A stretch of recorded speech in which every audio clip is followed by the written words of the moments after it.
Hey guys. Okay, so it's been a while since I have told you about anything going on with the house. So the renovation, as I've said before, it's pretty much done. There are a few things that I need Frank to show up and finish so that we can get things done. So he was here, I don't know, he was here a couple weeks ago and he's supposed to be getting ready to come over here, but he has a shoulder injury or something. So hopefully he will get here soon and we can finish up because y'all, we're going on 2 years. It's literally been almost 2 years since this whole thing started and we're still at it. So the home renovations is something that I've been doing, but another thing that you guys like to watch a lot is when Miles and I go on our trips or we do a big hiking adventure or something really adventurous. I try to post videos and then post them here for a few reasons. I mean, at least if nothing else, it tells everyone the last time they actually saw me and where I was, just in case anything happened. But also I love sharing my adventures with you. And Miles likes to go with me a lot too. So it's just fun. It's fun to share with you guys what we're doing and the sights that we're seeing and the interesting things that have happened to us. And one of the things I noticed is when I put them on Facebook, for one thing, they take a long time to load. And then sometimes you guys don't see all of them. Like you might only see one and you can scroll through my profile and you can find other ones, but it can be a little bit difficult. So, I decided that I'm going to start putting them on YouTube, and that way, even if it's been years, it's not going to be that hard to find them, right? So if you guys are watching and you're like, hey, oh wow, she's on like day 7, and you really want to watch and see, you're going to be able to just click on my channel and go back and watch them. So I'm not a professional YouTuber, but I did think that it was going to make it a little bit easier than just putting them on Facebook, and who knows what's going on with Facebook, you know them. So that's what I'm going to be doing. So at any rate, what you're watching now is actually my YouTube channel. This video is on my YouTube channel, and then I am posting that to Facebook, and that way it's a one-stop shop. And you can come and see all the different things that we're doing. And my interests vary. My interests have always varied my whole life. So I'll be into one thing for a while and then I'll hop on to something else. And consistently through all of it is my travels. And that's the main reason that I'm making this video right now. There's lots of things I'm doing. Some of you have seen some of the clothing that I've been making, like this outfit. I know you can't really see it, it's just the top, but I actually made this. I wanted to make some light summery dresses that I could just throw on really into these natural fibers. So it's really expensive to buy linen clothing, but if you buy the linen material, you can make your own clothing. And excuse me. The nice thing about it is it fits me, right? This was measured and designed and fit for me. So the pockets are as big and deep as I want them. I'll post some more pictures about like the clothes that I'm making. You've seen some of the 18th century stuff, I think, that I posted, but that's been a lot of fun too. Just kind of the history bounding kind of thing. It's a lot of fun to do and I do enjoy it, but I really wanted to make a few things that I can actually wear without looking like a freak. So that's what I've been doing too. So the trip, the whole reason for this video, Miles and I are getting ready to start on a huge adventure. And the way this all started was because last year, Bank of America, y'all know I work for Merrill Lynch, and then Bank of America bought us back in 2008. And so I work for the Merrill Lynch side of Bank of America still. And this year I hit my 20th anniversary. Now, last year in the summer, they announced that they were going to start the sabbatical program. And this allows employees who have been with the firm for at least 15 years to take a sabbatical on their milestone anniversary. So the way it's set up right now, you can take 2 of them in your career. I don't know if that'll change or not, but that's how it is right now. And because I hit 20 years this year, I'm eligible for it, and I actually get 5 paid weeks off, which is really incredible. That's in addition to my vacation time. So I lopped on 2 weeks of vacation that I have to take.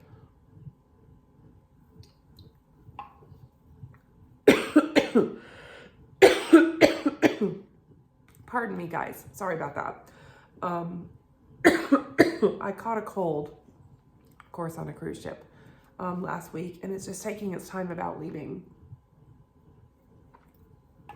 And since I don't know how to edit yet, you guys are going to get all the nitty gritty along with it. So 7 weeks. So I have 7 weeks off, and I thought what to do with it. And I really wanted to take an epic trip. You guys know I like backpacking, and Scotland has been on my mind for a long time. I really, really, really want to go. So I decided to do it. Like, let's do it.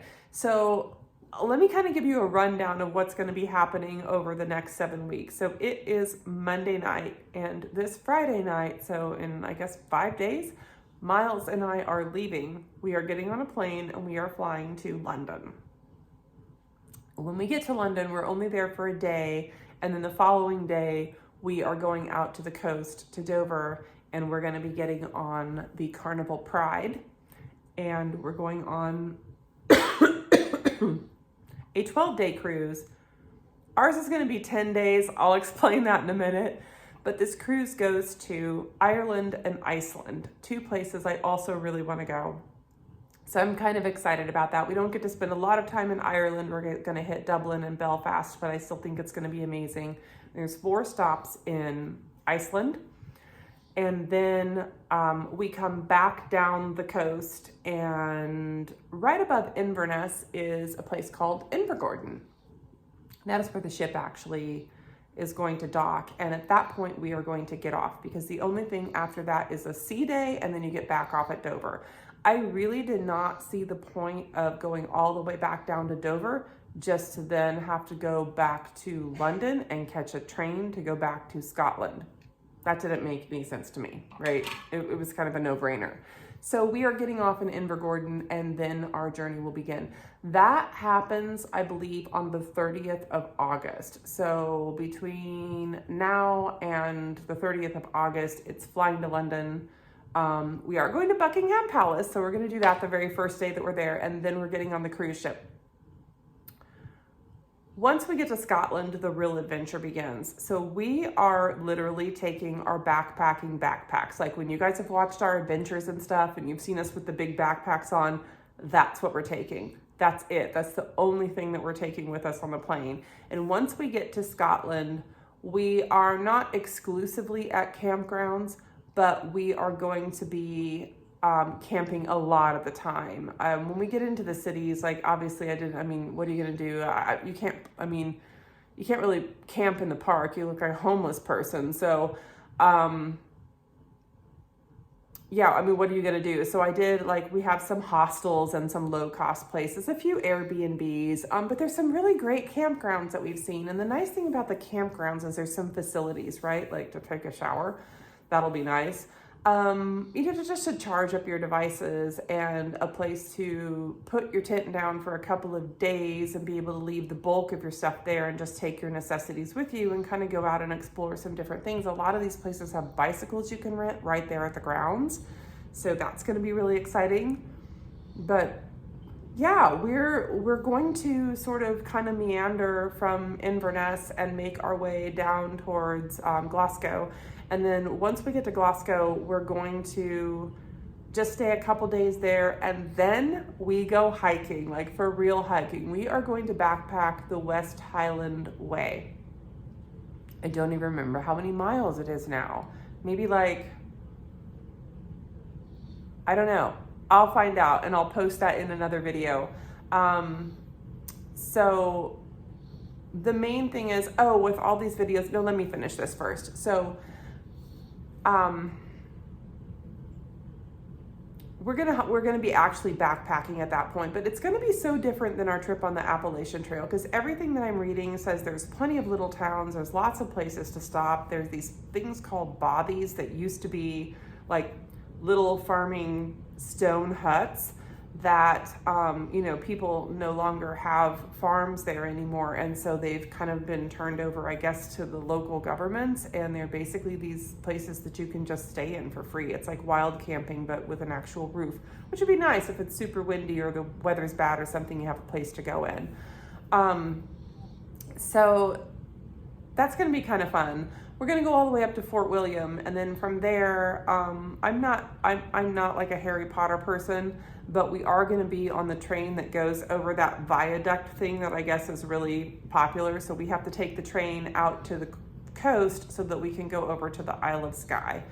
We hop back and forth to the mainland for a few things we're gonna see, and then we are going to take the ferry to the Outer Hebrides, and we're gonna be there for a week, just kind of exploring around, coming back down, for you guys, I guess it's this way.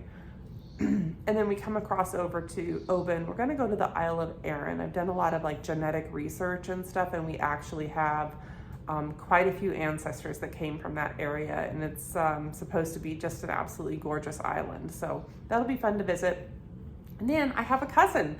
That I found over there. We have really not been able to quite determine how we are related, but it's not super distant, which is a little odd.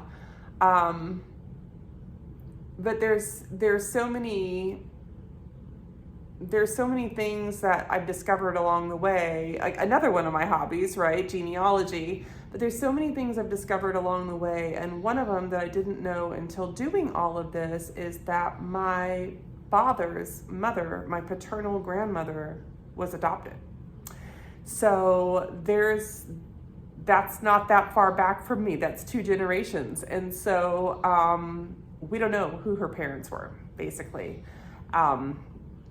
So without knowing that, it's really hard to tell like what the connection is. And I have a whole bunch of relatives that I just can't place. I can't figure out where they fit into my line. So I know that has to come from my grandmother's side, because everything else I've pretty much been able to fit in, or at least have some kind of clue.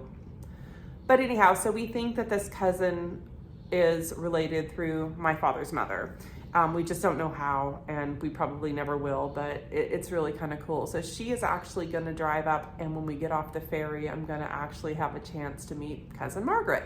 So that's going to be really cool.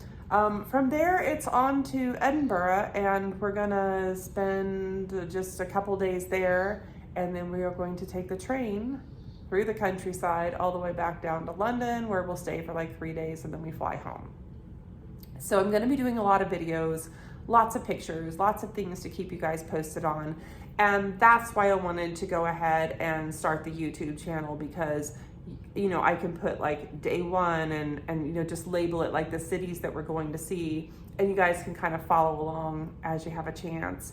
So really important for you guys, so that you can keep track of me and know what's going on, is to subscribe to the channel. So like it and liking, they all say like, but I think that's just the video. And if you want to like the video, that's great. But the main thing is subscribe, and then there's like a little bell. And if you click on the bell, then you'll get a notification when I post a new video. And I'm going to try to also post them to Facebook, but I'll for sure be posting them to YouTube so that you guys can follow along. So that's what I have going on. So subscribe, click the notification button, and then you will be able to follow along with what we're doing without having to wait for me to post it on Facebook, which I will be doing, but just so you have, you know, just do it. So the backpacking around, this is going to be really interesting, and this kind of takes me into something that I've gotten into recently that's been pretty incredible. So this video is actually covering a lot of stuff. I've already talked about so many things, but just to give you an idea of kind of what's going on with me. So I've had the home renovation, I've been making clothes, I've been, you know, have this big trip coming up, and then a couple months ago, it was probably around mid-May, I was just doing my own little, I love to watch YouTube videos and just kind of see what's going on there. And I came across this guy who I, you know, would listen to every now and then sort of accidentally, I happened to be listening to this one video where he talked about he and his family, his daughter in particular, but they had started on the carnivore diet. And it's called a carnivore diet, but it's not really a diet. It's more like a lifestyle. Like somebody's not on a vegan diet, right? It's just what they do. It's how they eat. So it's the same kind of thing. And carnivore is the same kind of thing. It's a way of eating. It's not really a diet. And the reason that it's not a diet is because it's not restrictive. It's more of an elimination type of diet, right? Like vegans don't eat animals, carnivores don't eat plants. It's basically that simple.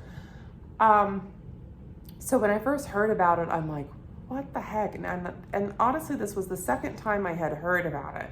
But when I had first heard about it, I thought it was a thing. I thought it was something that you do to lose weight, or something that people, like NutriSlim or Weight Watchers or something like that. That's what I thought it was. Or some kind of stupid juice cleanse or something like that. I thought that it was that when I had first heard about it. And then this guy started talking about it. And this was really interesting because he was not talking about carnivore diet in terms of losing weight. He was actually talking about it from a perspective of, this is how we're supposed to be eating. And by eating a lot of things that our bodies are not designed to eat, we are causing ourselves to get sick. We have diseases that didn't really exist before we started eating things that we weren't supposed to. There's so much diabetes and obesity and inflammation and autoimmune disorders. And I even have one of those. I have Hashimoto's thyroiditis. And it is basically where my body no longer recognizes my thyroid as part of me. That's what an autoimmune disorder is. It's when your body looks at something that's in it and says, oh, that's a foreign body. And it's not, right? It's me. My thyroid is just as much a part of me as my eyeballs or anything else. But my body doesn't recognize that. And so because of that, my thyroid is not functioning the way that it should. And things get out of whack. And so this all happened, this was probably 15 years ago. I found out about it, and probably I had it longer. But it was at that point that it started causing me enough problems where I was just always cold. I was always low energy, just problems. I didn't feel good. So we started doing blood work and we found that out. So this was really interesting to come across this carnivore thing where it's actually healing these autoimmune disorders, that people are actually healing. They are getting better. The inflammation is going away. And I will be honest, when I first heard about it, I thought, this is crazy. I've never even heard of things. Like, how can that be healthy to just eat meat? That's all you eat? How can that be healthy? That just doesn't seem right. That goes against the food pyramid or my plate or whatever the hell they've come up with, that's what we're supposed to be eating. And I was also intrigued. I was intrigued by it because this guy was older. He wasn't some fit, fabulous person like trying to push you to buy a product. He was just sharing that he stopped eating plants and he got better. And his daughter was really inspiring. She, I believe at age 15 or 16, had to have 2 joint replacements. I mean, she's a kid. And that was from inflammation. So they are incredibly strict. They do a sub-carnivore diet thing called the lion diet, which is pretty much beef, salt, water. That's all they eat. But not everybody needs to go to that level of limitation, right? Because we all have different issues, right? And we all have our different why. But I was really intrigued by this. And so I started watching more and more videos, and I came across 2 gentlemen that I really enjoy watching. They are both medical doctors. One of them is Dr. Barry, and one of them is Dr. Chafee.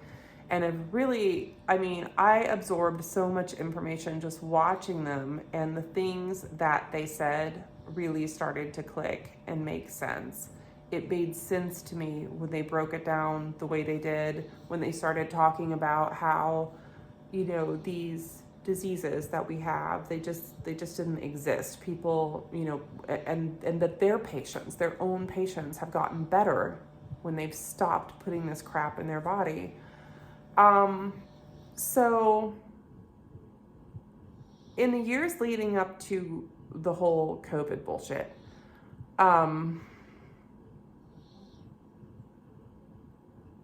I had started to put on a little bit of weight, not intentionally, but everybody does, right? That's the thing, right? You get older and you start to gain a little bit of weight. So that happened. And then COVID came around. And when COVID came around, that was the crazy thing, right? They always told everybody, don't eat out, cook at home. That's how you'll be healthier and lose weight. Bull crap. I'm telling you right now, and I'm sure you all discovered too, you do not lose weight when you work next to your refrigerator. That just does not happen. So, it was just, we were just isolated, and we tried to get out as much as we could, and it just was hard, and we were so strapped at work that there was really no getting away from my computer and making time for ourselves. We were really, really crunched. And over those 2 years, I put on quite a bit of weight.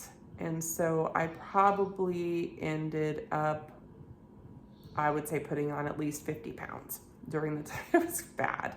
During the time, leading up to COVID, and then during the COVID years. And even when we went back to work, it's like it didn't come back off. Like I used to walk every day. I used to do all that stuff. It didn't come back off. It was still there. And as I discovered this whole thing with carnivore, one of the positive side effects that people had is they were melting. They were just melting this fat away.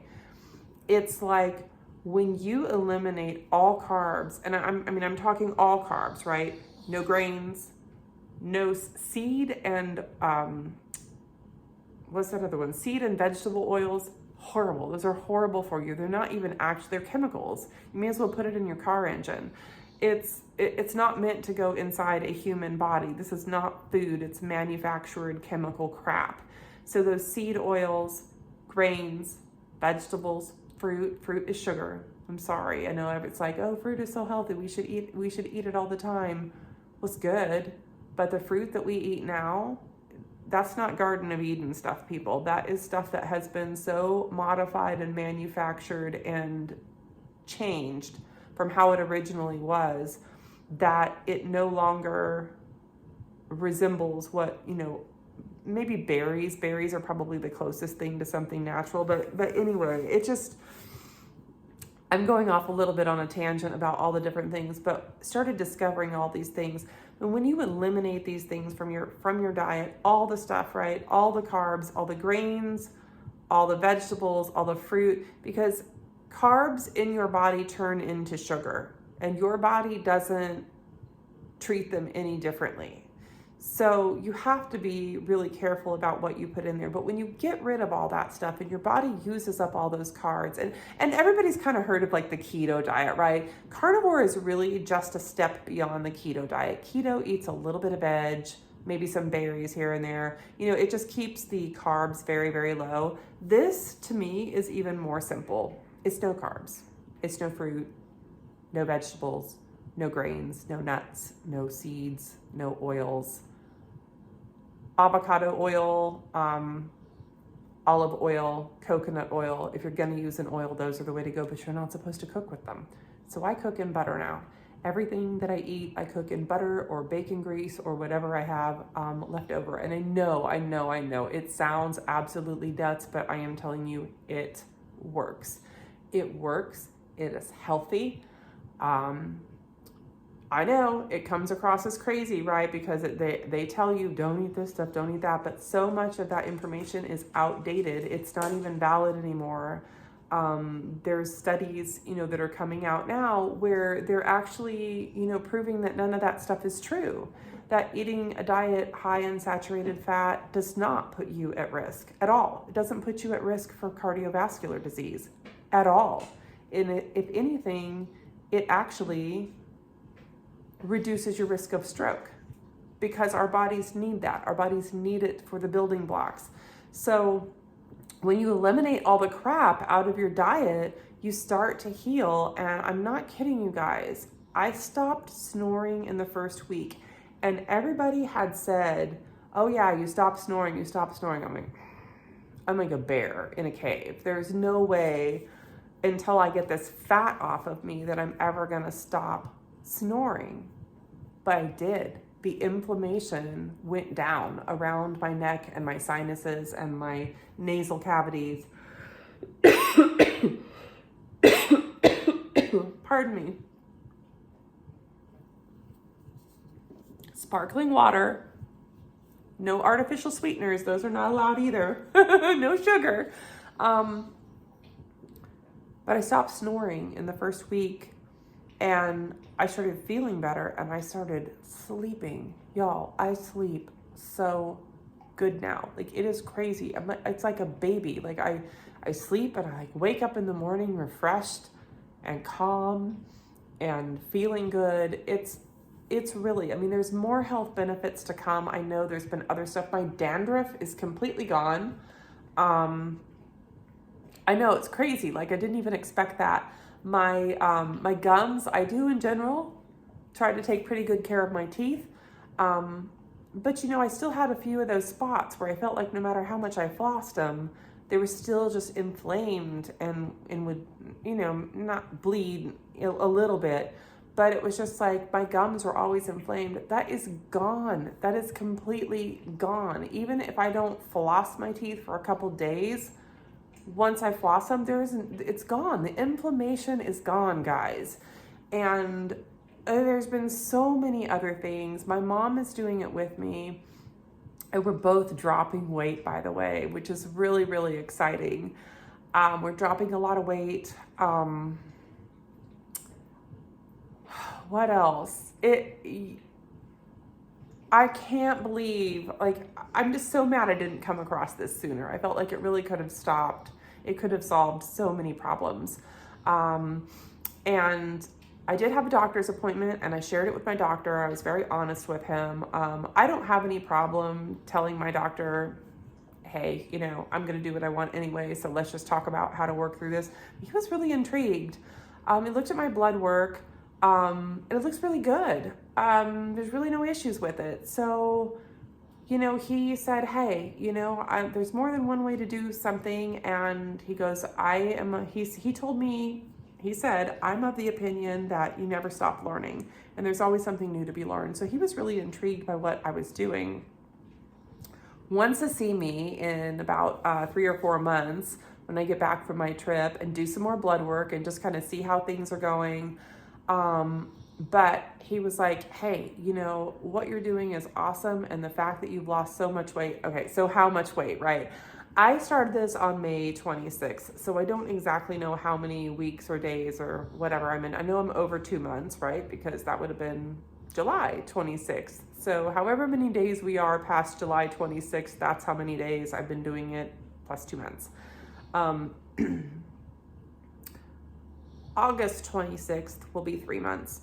And I don't know, I mean, I may have a way to weigh while we're there, but I started out at 249 pounds. And I'm probably being a little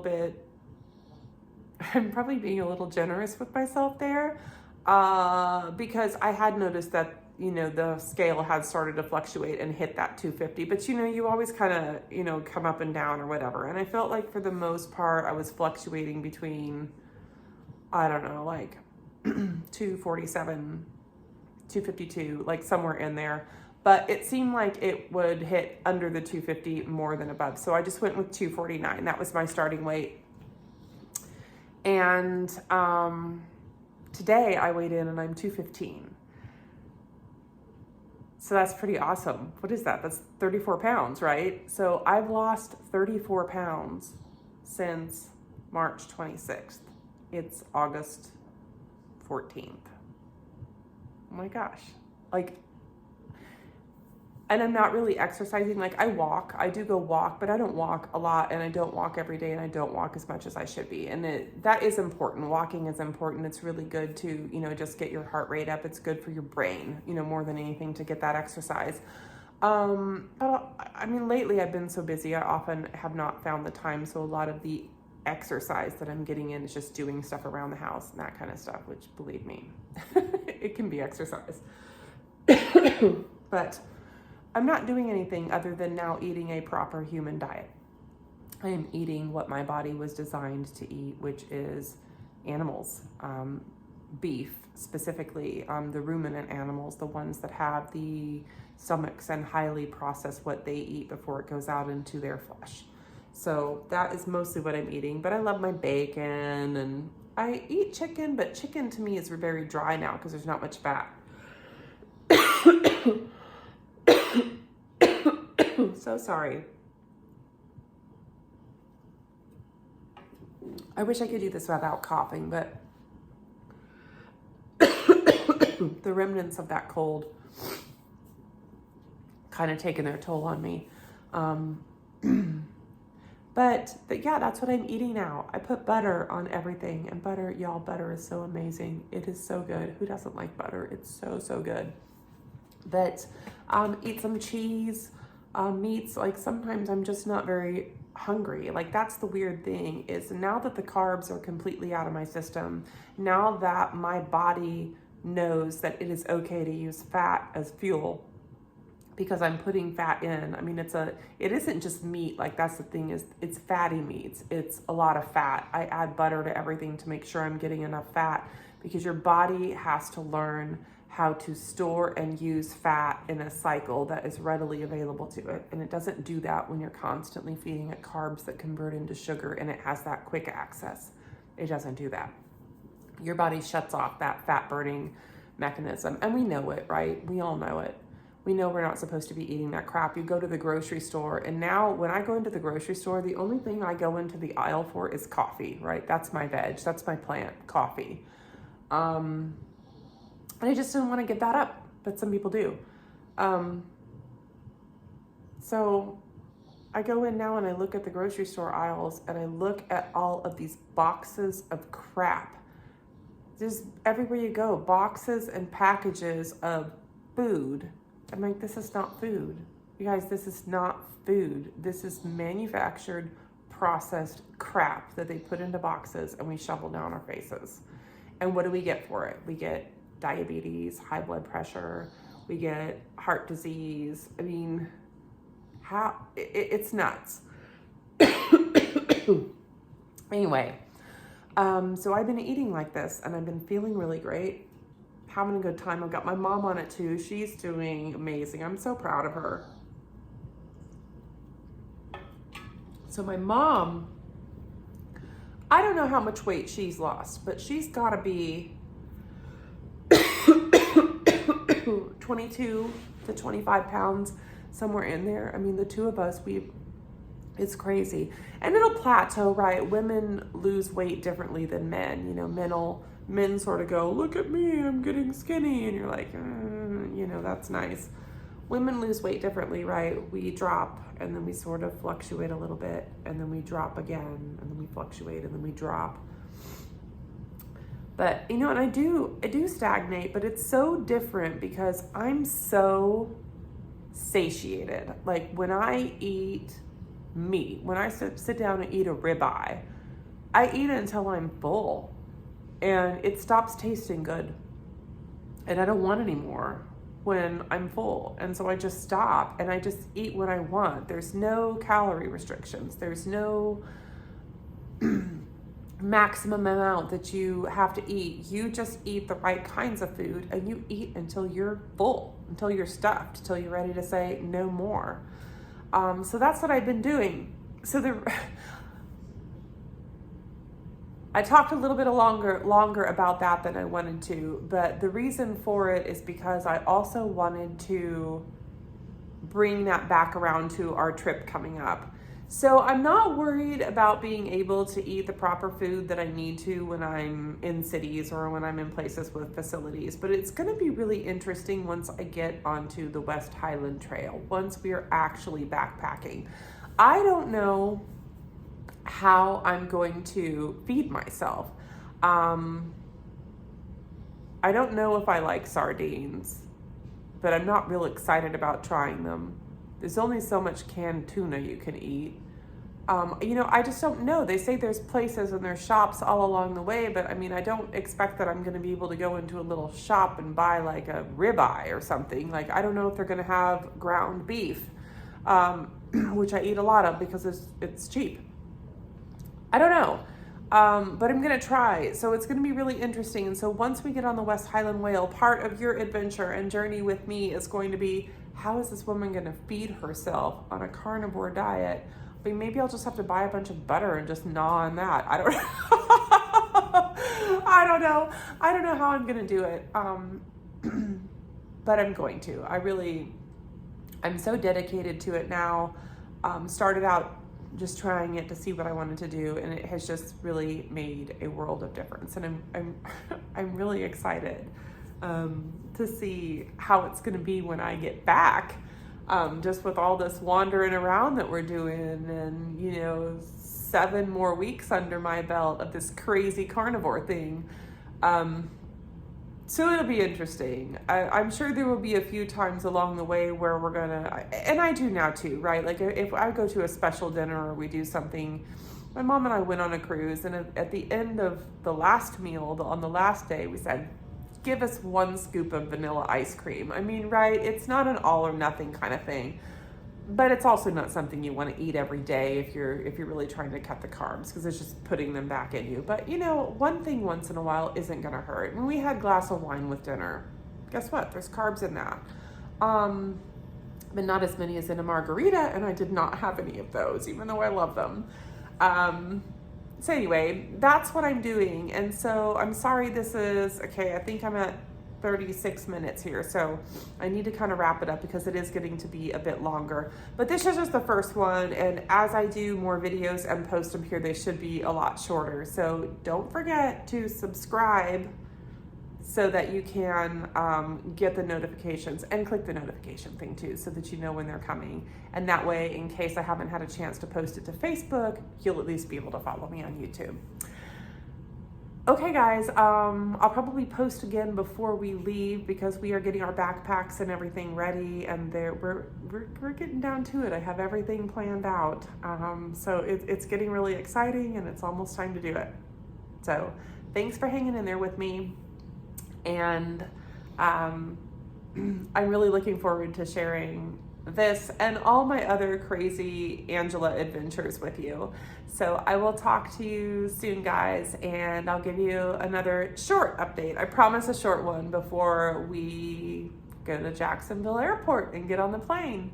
Talk to y'all soon. Bye.